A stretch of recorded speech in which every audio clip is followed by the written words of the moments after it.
Hello. Thank you both for showing up and for agreeing to this forum and allowing our community to listen to you. We will begin with our first question for Mr. Guerra. Please introduce yourself and tell us why you want to lead our county as our chief executive. Okay. Good evening, everyone. We have a little bit of an echo. Can everybody hear me back there?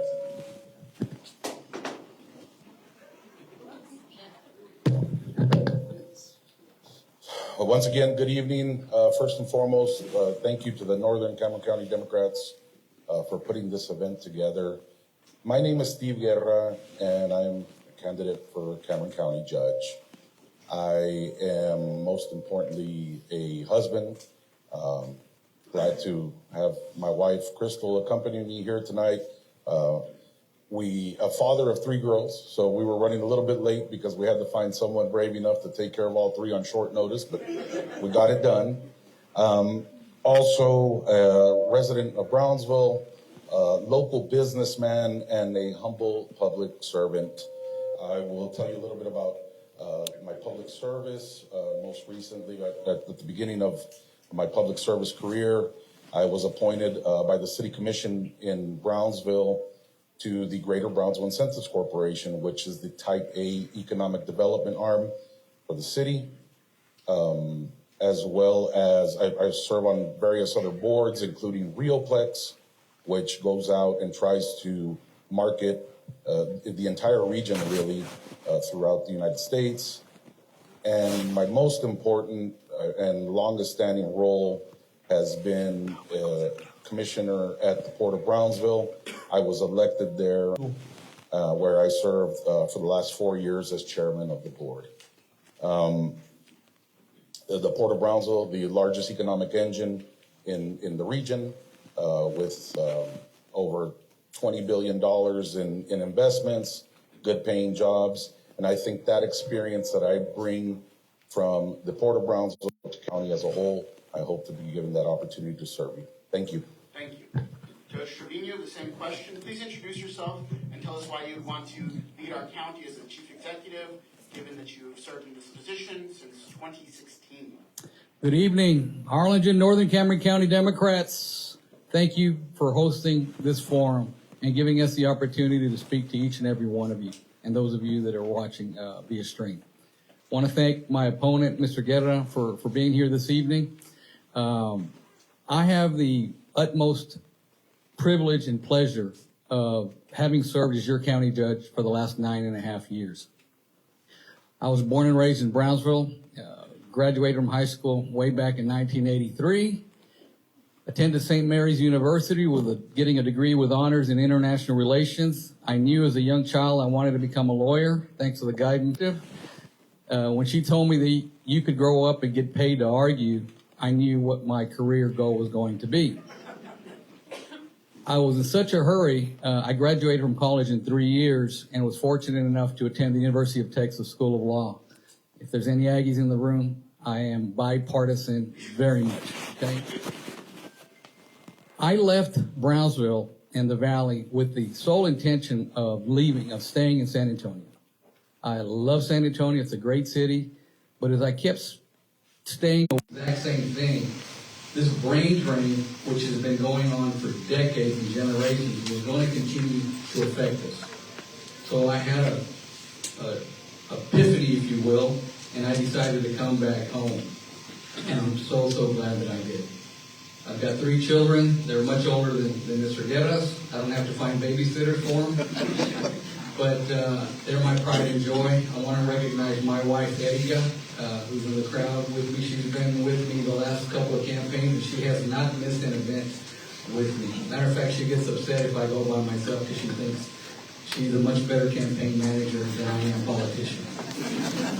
It's very, very important that you look at the records of the 2 candidates for Cameron County Judge. Quickly, I'm just going to talk to you a little bit about the fact of what we've done over the last several years. We've lowered the tax rate for the last 3 years. We've instituted a county-wide compensation plan. We've invested in our law enforcement officers. We've invested in infrastructure. We've got commitments to build the second causeway and a new highway. I just came from a meeting with individuals and families that were affected with the storm over the weekend. Mother Nature has a way of having her own plans. We were not expecting any rain Saturday morning. Thank you, sir. Time's up. I'm sorry. I want to continue to serve as your Cameron County Judge. Thank you, sir. We'll get further into issues, beginning with this one. Starting with you, Judge Trevino. Question 2. The Corpus Christi water crisis has placed a renewed focus on public-private partnerships. If elected, how would you navigate tax relief and usage rights for big businesses like oil and gas and SpaceX? Well, I have quite a bit of experience dealing with that. Back when I was mayor of Brownsville 20 years ago, we constructed, and began operation of the Southmost Regional Water Authority. That was the first brackish groundwater plant to be developed here in South Texas. Brownsville being the last spot, actually the whole valley, but in particular Brownsville, we needed to come and find alternatives. Just recently, a private company is looking into initiating a desalination plant. Back when I was mayor 20 years ago, we looked at a desal plant, but the whole concern was it's too expensive. We were looking at Tampa as an example of how it works. Even to this day, guess what? If we don't work now, it's not going to get any cheaper. We have to have various options. I've also spoken to different other groups north of us who have access to pure, cleaner groundwater, not brackish groundwater like we have here in the valley. The closer you are to the Gulf of Mexico, the more saltier, the dirtier the water is going to be, the more expensive it's going to be to clean up. So we have to deal not just with the issue of the water, but we also have to deal with the discharge of the brine dealing with that. Cameron County is growing by leaps and bounds. These industrial companies that have come over the last several years have invested billions of dollars, and obviously, are you going to be telling us where we are? Yeah. Okay. Yeah, that's kind of All right. And we need to be mindful of that. The industrial users, we need to avoid what happened in Corpus Christi. They knew the problem was coming and they didn't address it quickly enough. That's why we're looking at multifaceted approaches. There's not a one-size-fits-all. We have to have many different options in order to address the water and the energy issue. Thank you. The same question to you, Mr. Guerra. Given, how would you navigate tax relief and usage rights for big businesses like oil and gas and SpaceX? Just tip it back, not towards the student, but yeah. All right. Goodness gracious. So I'm very familiar. Just take a step back.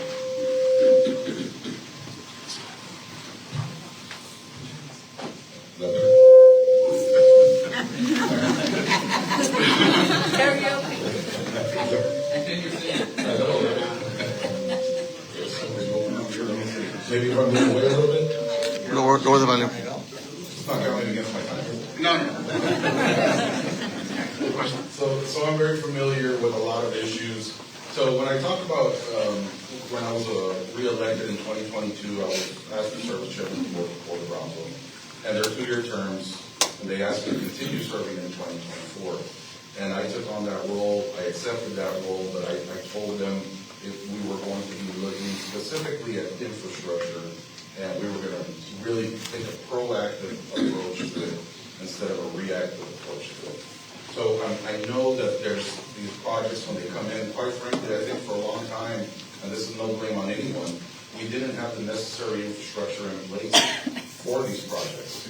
So I'm happy to tell you that in the last 6 months, we've secured 2 million acre-feet of water at the Port of Brownsville to make sure that we have the necessary water, the necessary power, and the necessary mitigation land available for some of these projects coming in.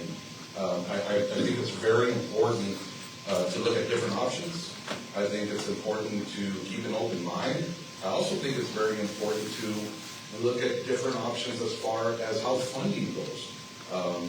Looking at public-private partnerships. I don't believe in taking unnecessary risk with your tax dollars. So for me, it's important to go out, find these companies, come invest in South Texas, take the risk financially, but also bring the know-how with them. That way we can be prepared for these projects, continue moving forward with these projects coming to invest in South Texas. Thank you. Would you like to respond or no? You're ready for the next question. The only thing that I would reiterate is the fact that we're already working on numerous different water issues, both locally from the county level and also on a regional and water. Cameron County is involved in several watershed and water studies with regards to NADMAC and also regional with the Lower Rio Grande Valley development. This is stuff that we're already working on, that I'm working with the other county judges on.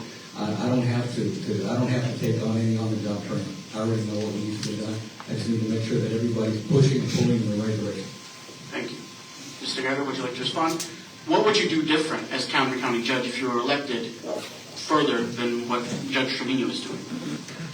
What would I do different than what he's doing right now? With regards to water rights. So I would bring everybody together and look at these options. I think also regionalization, looking at economies of scale, actually investments coming in, and people coming to invest. When you look at these different areas and everybody's in their own silo, I think it's important to have the leadership in place that's going to come in, bring everybody together, coordinate with everybody, and work as a region. Thank you.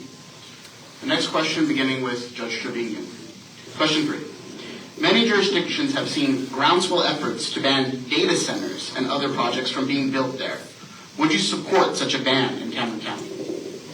Well, you have to understand that county government is only authorized to do that which the state has given us the authority and power to do. With that said, however, we have passed a resolution, and we've been looking at other areas of the state and of the country that are dealing with data center situations. We all know that oftentimes progress comes whether we're ready for it or not. We want to make sure, and I know that particular issue has been a major concern here in Harlingen. We need to make sure that any data center, first of all, is that the impact of the water and the energy on the local user and on the community as a whole need to be addressed before the project begins to get off the ground.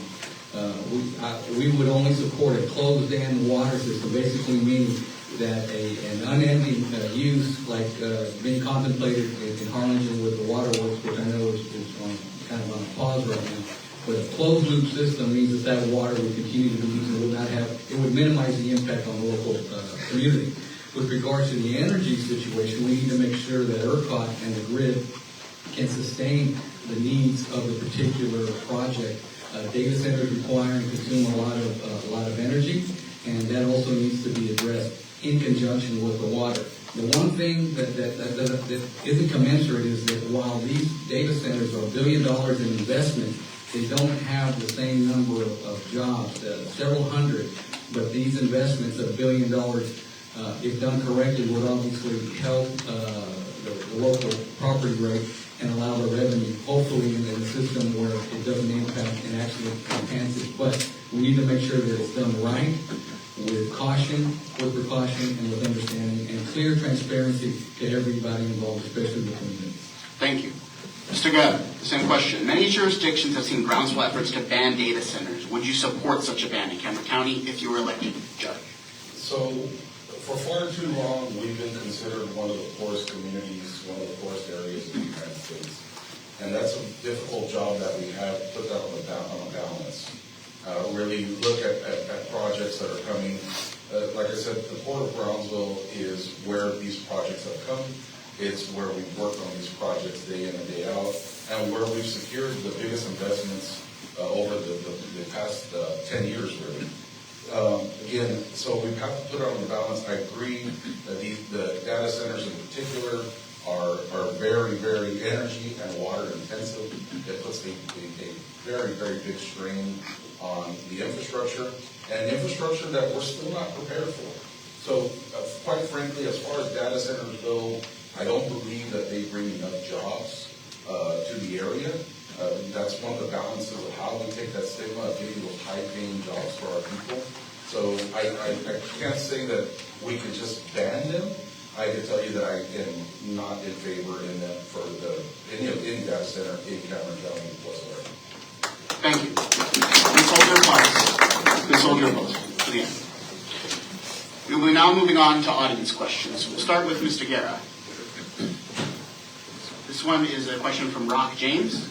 Rock James. On day one, what litigation or action will each one of you do? Start by giving access to, What litigation or action will each one of you do to start giving citizens more freedom to access Boca Chica Beach? And will you be able to object to Elon Musk's plans?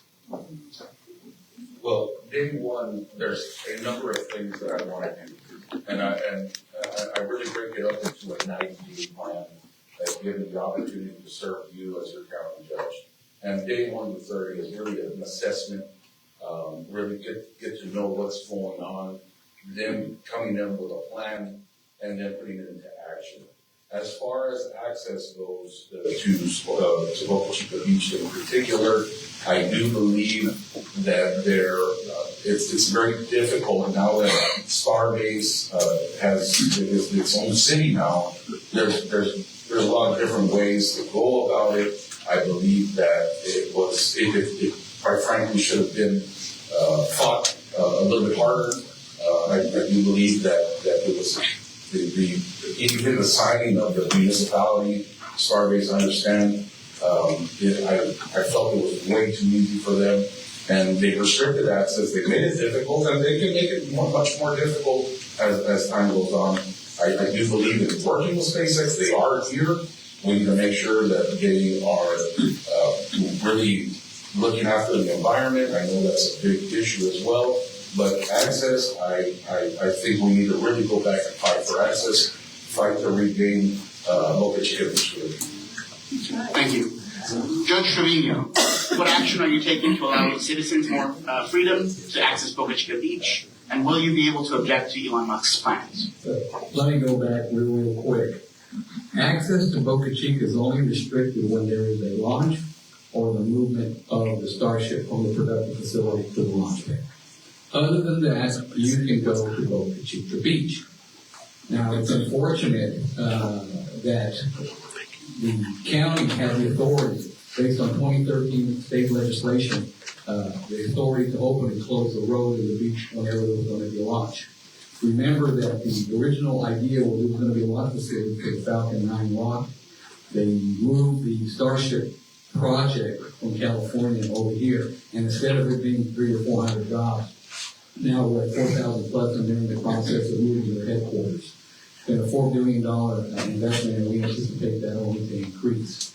Access was so critical that last year in the session, Starbase and SpaceX moved for legislation taking away the authority to close from Cameron County to Starbase. I objected profusely, did everything I possibly could. Matter of fact, my opponent just said we didn't do. I don't remember him saying one time, saying anything, supporting our efforts to keep the county with the authority. So it's a bit disingenuous to come in and say, well, why didn't you? We were fighting it. I've upset SpaceX quite a bit because of that, but it is what it is. I thought that it was proper that authority remained with Cameron County and not with Starbase. With regards to the incorporation, there are laws with regards to how a community can incorporate. A petition is submitted, they follow the law. If everything is followed, you just heard the candidate for the 107, if everything is followed according to the law, my authority basically is to say yes, unless they don't follow everything. If they had not checked off every box and provided everything, then I would have been able to say, you're not ready or we're not going to call for this. But it doesn't get to be just what I want. You have to follow the law. Thank you. Mr. Guerrero, would you like to respond? Yes, I would. I've worked with SpaceX briefly through their proximity to the Port of Brownsville. And when this first started, when those launches were coming out, we had to close our ship channel. And they would give us a window. They would give us a window, 12-hour window at the beginning. And we had to keep putting pressure on it. And we had to tell them, okay, guys, you don't get to tell us to close the ship channel for the entire day. You have to narrow that window, let us know what's going on, work in conjunction with them. And that's what I think has lacked throughout these years. Putting pressure on them, making sure that they are up to the standards of the environment, and also let's look at the facts here. You can find other ways to make Boca Chica Beach not accessible. if they can make it unpleasant enough where people don't want to go there. I know that they now have their own police force in Starbase. So there's a lot of different ways. Again, I think that we need to make sure, keep the pressure on them, and make sure that they are held accountable to Cameron County. And what would you do as Cameron County judge to ensure that? Well, I would continue working with them, and I would again, I've had conversations with SpaceX. I'll give you an example. The Southport Connector Road, which is the first phase of the East Loop, where it took a few years, and that's something that the Cameron County Regional Mobile Authority, Warren Brownsville, and Cameron County, the state of Texas as well, they came to us, and when that bridge was being designed, they originally had said it was for $500,000, and they came one day and said, we need to pay it. We need to cross a 1 million pound project. And I said, that's fine. They said, Mr. Musk, if you want to talk to him, he's on the phone. I said, we don't need to talk. We need to make sure that that bridge and that road is intact the same way before we got here to happen. Thank you. Mr. Trivia, would you like to respond?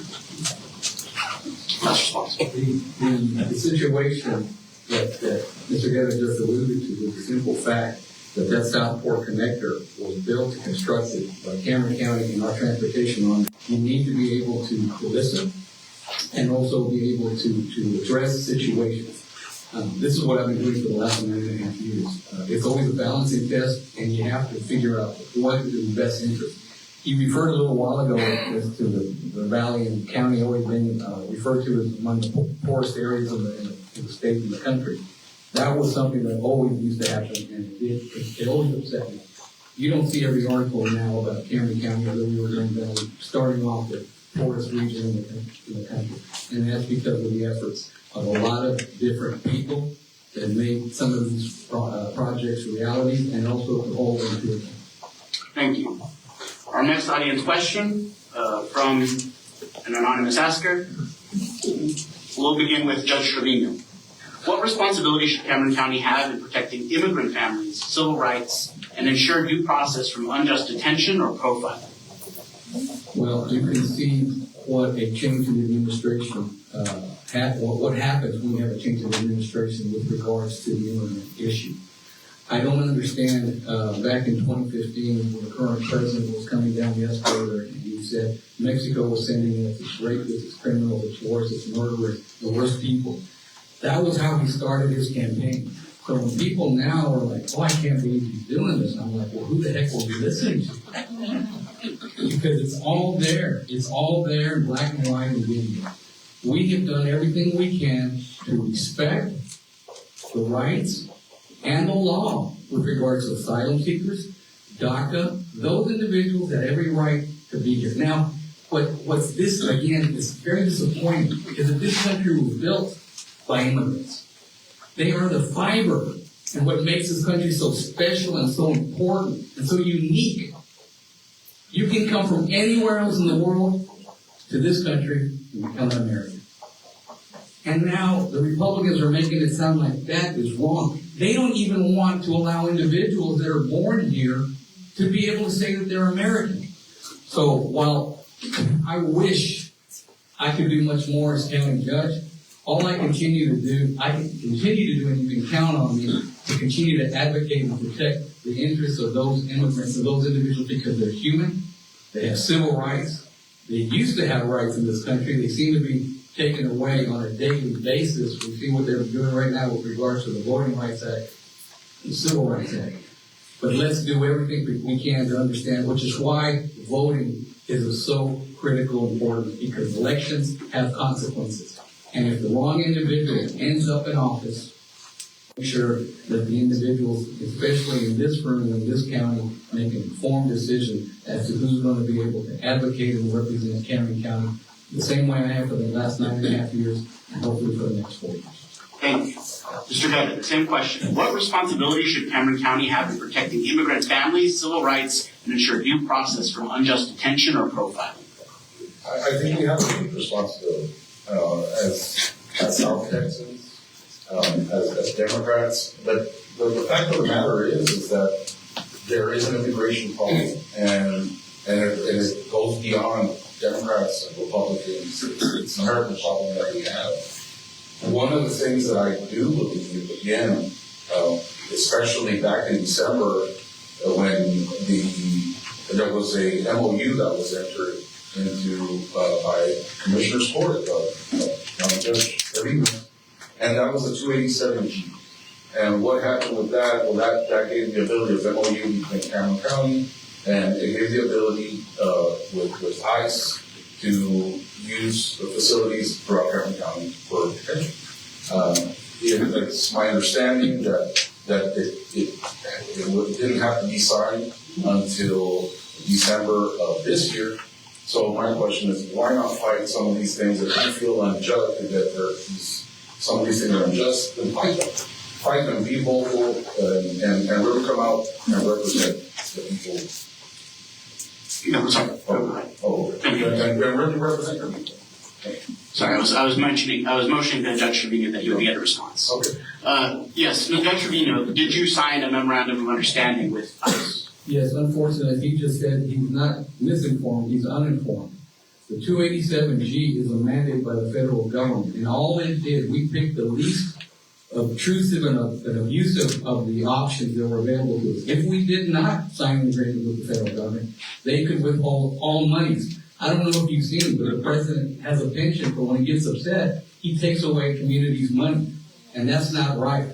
But with regards to this situation, it's wrong for him to try to say that we could have done more. We picked the least of the options, and all it did, the option that we selected was the sheriff would train 2 deputy sheriffs with regards to being able to ask the ICE questions, i.e., where are you from? Are you a resident?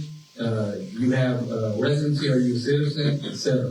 Those are the questions that ICE would come in and ask, which they can come in and do regardless. They used to do that in the past, but this is now just formalized. So the 287G, unfortunately, is not what he's trying to represent, what it was, and we picked the least poison pill that we can, and this was also working in conjunction with our sheriff and our judge.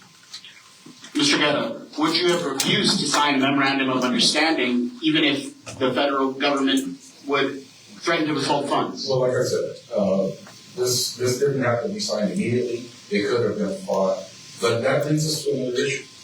And when we talk about humanity and talk about dignity of immigrants and people throughout the county, I don't know if you all saw this recently, but the Cameron County Jail was found to be in non-compliance by the Texas Commission on Jails. Now, what's going on over there? They have 100 people sleeping on the floors. Some of them immigrants. Some of them because of this 287G that we're talking about. So those are the things. And the judge is right. Elections have consequences, and so do actions. And by signing this, that is what happened. Now, what does that also do? That puts our jailers in direct harm's way. So for every 48 inmates, you need to have 1 jailer. Right now, they're at one for every 56. That means they're outnumbered. That means they're working overtime, and that's another thing that we can get into as far as the budget goes. But these people are putting a lot of overtime. We need to make sure that we take care of our deputies. We need to make sure that we take care of our jailers, and we need to make sure that we take care of our first responders. Okay.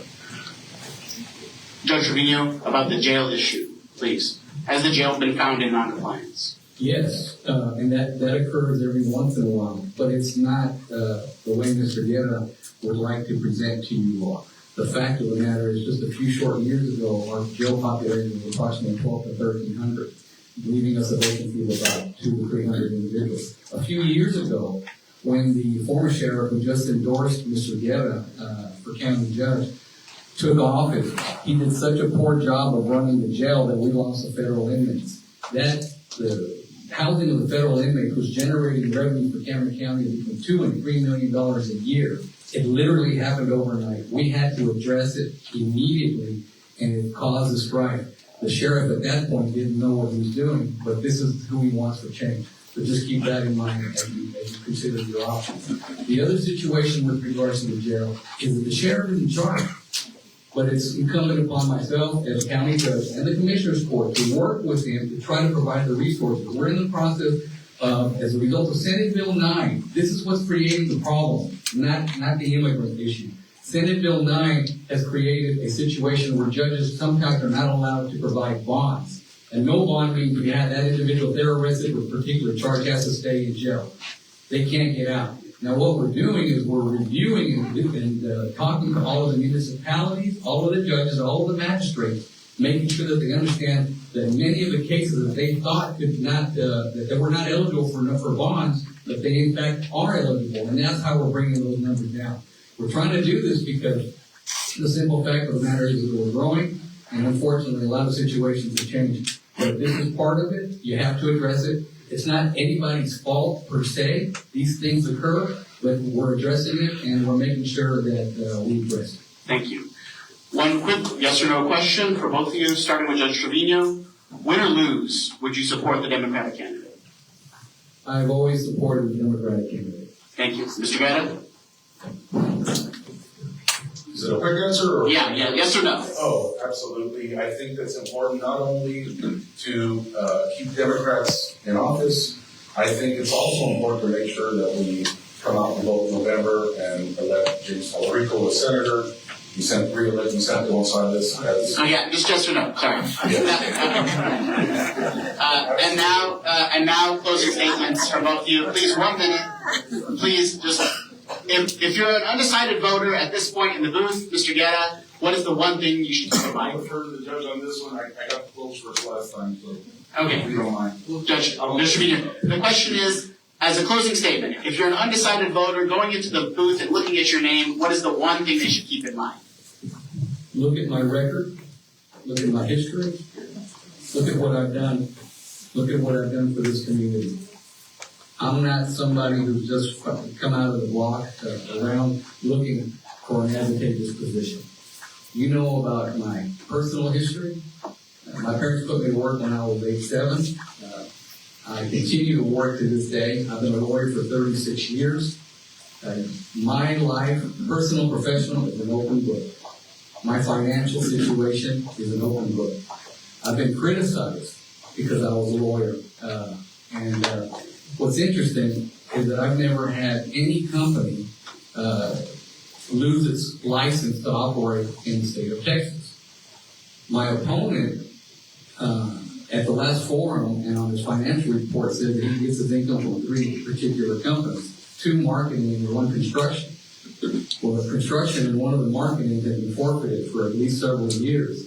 He was involved in litigation several years ago with regards to a fuel situation where he was company Warrior Fuel was buying for a company from Mexico that had been noticed and named by the Mexican government as involved in the huachicol, which is the illegal fuel industry. In a situation like that, you need to look. There are 2 out of the 3 companies that he says he makes a living at aren't operational. They're not licensed. They're no longer operational with the state of Texas. So you're not supposed to be able to operate. The other company that is in existence, he opened it 3 months ago, right before the primary. I don't know what he does for a living. I've been a lawyer for 36 years, and I've served this county for 9.5 years, and prior to that, mayor and city commissioner of Pueblo. I've served on numerous boards, nonprofits, my church. I've been involved since the day I got back from Austin. Thank you. Thank you. Mr. Guerra. It's good. If you're an undecided voter going into the booth and looking at your name, thinking about all the things that Judge Schreier just said, what should they keep in mind? Well, I think people should keep in mind that it's time for change. I really believe that. I want to clarify something and talk about something quickly. I want to talk about salaries really quickly. Judge Trevino went into this office with a $70,243 salary. He has raised his own salary. He's voted on his own salary, and is up to about $120,000. And he talks about transparency, and he comes and he wants to throw rocks at me. I am not a rich man, not even close to it. But what I can tell you, when we talk about transparency and open books, we talk about in Brownsville, he was the attorney for the Public Utilities Board. He made $1.3 million off the failed Canasta deal. And people paid every single day.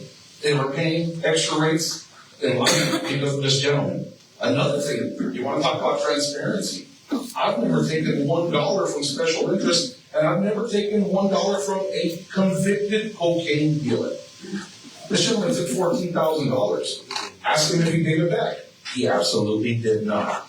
But at the end of the day, I will tell you this. I've served you all honorably for the last 8 years at the Port of Brownsville, and I have gotten paid $0.00, and I've never done business at the Port of Brownsville because I wanted to go in and I wanted to make sure that every single decision that I made was with the Port's best interest. I'm going to do the same at Cameron County for you all, and I want to let you know that I will not do business with the county, nor will my business partners.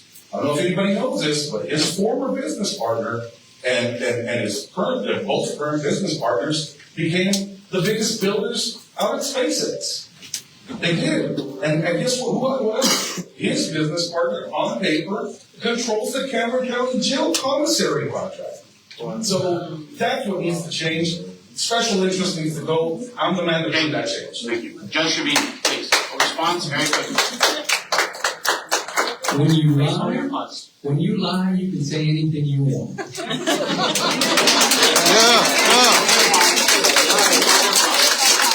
facts are not what this man represents to be. He still hasn't told you what he does for a living.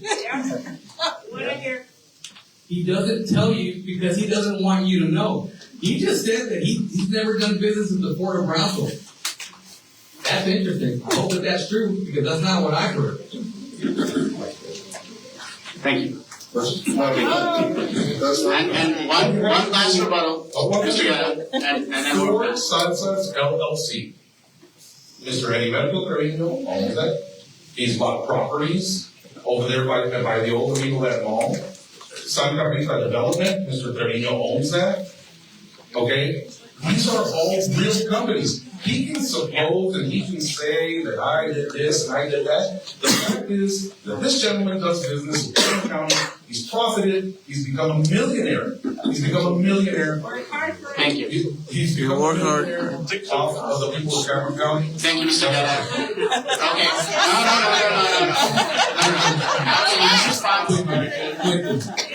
No. Sir.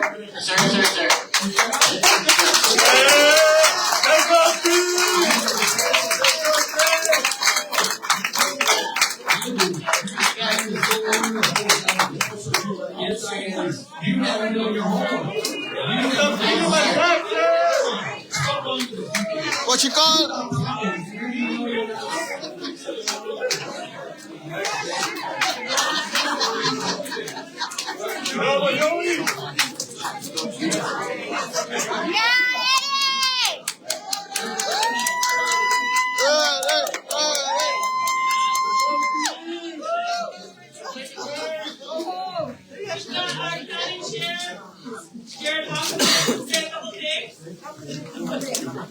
I don't know which mic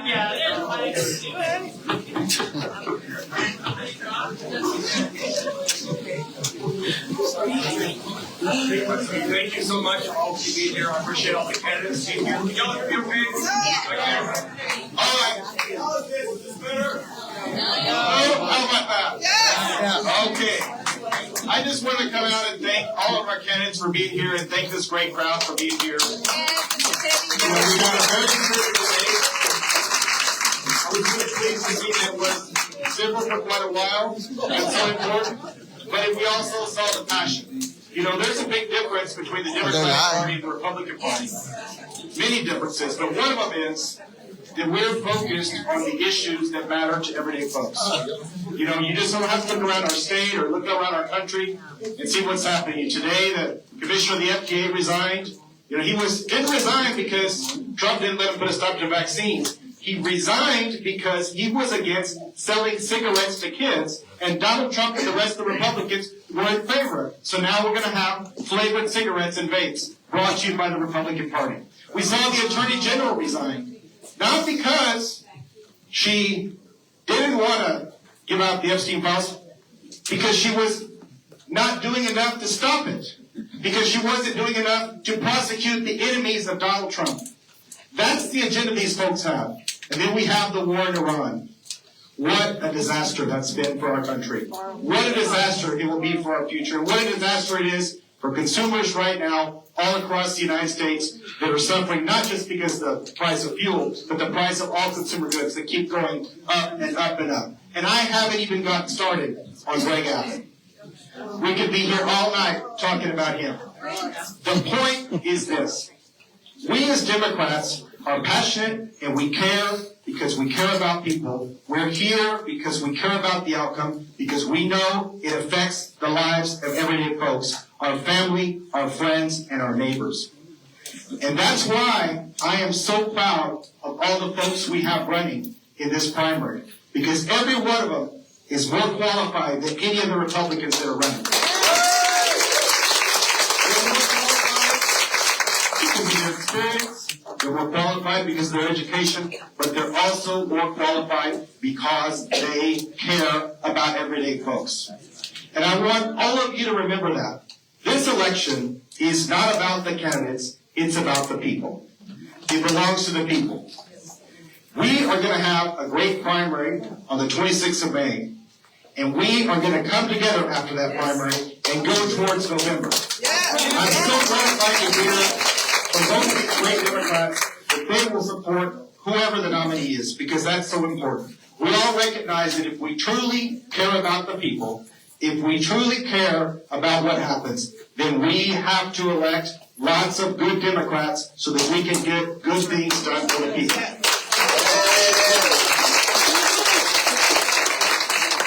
So with that, I thank you once again for being here, and I thank you for everything that you are going to do in these next few months to make sure that we beat the Republicans in November, that we elect James Talarico.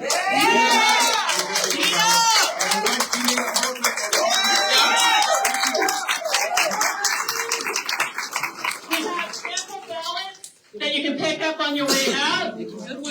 And we've got a new office. We want all of you to come out for our office to pick up signs, pick up push cards, pick up information, and come out and help all of these Democrats to win.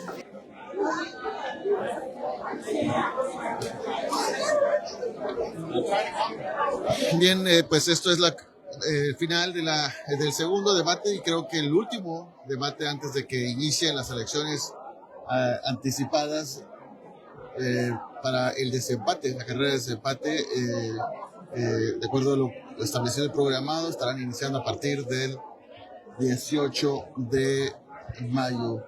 Y esto es lo que acabamos de ser testigos y como ustedes pudieron ver, pues bueno, un debate bastante interesante. Vamos a tratar de entrevistar, pues ya no alcanzo a ver al candidato Steve Guerra, ya huyó de este lugar, pero bueno, vamos a hablar con el juez Treviño, ¿qué le pareció?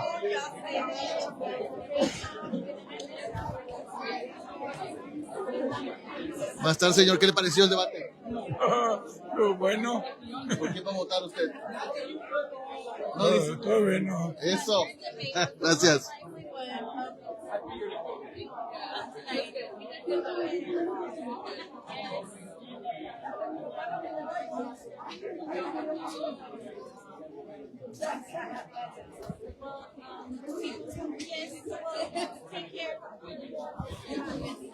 Pues un pequeño comentario, ¿qué le pareció el debate al final? Creo que las cosas salieron un poquito de control. ¿Qué es su opinión sobre esto?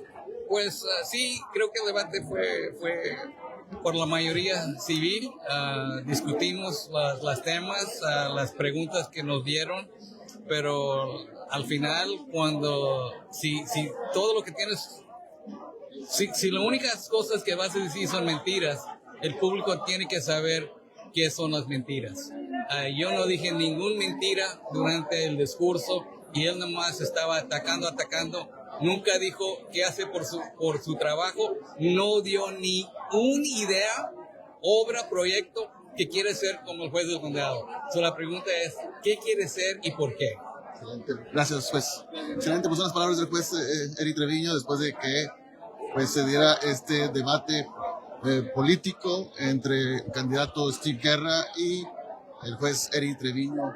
Ambos pues respondieron dieron respuesta a las preguntas previamente programadas y con los que estuvieron aquí presentes de manera anónima, y en general todo se llevó a cabo de manera organizada, pero bueno, al final, como ustedes fueron testigos, vimos a un Steve Guerra fuera de control y en fin, no se quedó para pues tomarse la foto o platicar con las personas. Hay inquietud y también hay ciertas dudas, como dijo el juez Treviño, en ningún momento voy a conocer pues, realmente a qué se dedica, y tampoco negó ser parte del gran negocio ilegal de los carteles en Tamaulipas, que es el huachicol. Eso es un tema bastante delicado, que es ahora de donde están financiando todas las actividades criminales, los carteles en México. Este es un tema bastante sensible que sin duda tarde o temprano nos llegará a